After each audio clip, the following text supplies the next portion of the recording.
చదువుకోవడానికి వెళ్ళినోళ్ళు చదువుకోవడం, ఉద్యోగాలకు వెళ్ళినోళ్ళు ఉద్యోగం చేసుకోవడం, అట్లాగే డిపెండెంట్స్ వీసా మీద వెళ్ళిన వాళ్ళు చక్కగా కుటుంబంలో కాపురం చేసుకుంటే ఏ గొడవ ఉండేది కాదు. మనం అక్కడ ఉన్నటువంటి అమెరికాలో ఉన్నటువంటి వీసా నిబంధనలు ఉల్లంఘించేసి ఎవడు పట్టించుకునేవాళ్ళు లేడు కదా అని మన వాళ్ళు విచ్చలవిడిగా ప్రవర్తించడంతో ఎదురైనటువంటి సమస్య ఇప్పుడు మన వాళ్ళనే వెంటాడి వేటాడి రిస్ట్రిక్ట్ చేస్తున్నారు. తాజాగా చూస్తే ఫలానా తేదీ వరకు అమెరికాలో పర్యటించవచ్చు అంటూ స్వయంగా అమెరికా ప్రభుత్వం ఇచ్చే టూరిస్ట్ వీసాకి కూడా రిస్ట్రిక్షన్ పెట్టింది. ఇప్పుడు మామూలుగా ఇన్ని రోజుల పాటు మనం ఉండటానికని ఇస్తారు. అది ఇక పైన కాదట.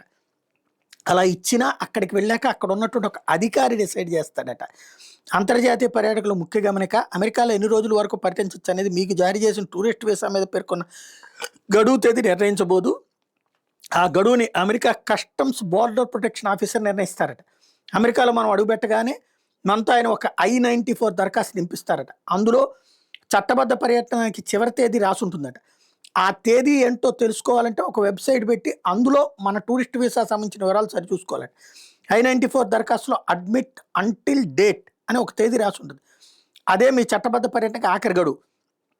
టూరిస్ట్ వీసా గడువు తేదీ, అడ్మిట్ అంటిల్ డేట్ తేదీలు ఒకేలా ఉండాలని నియమం ఏమీ లేదు.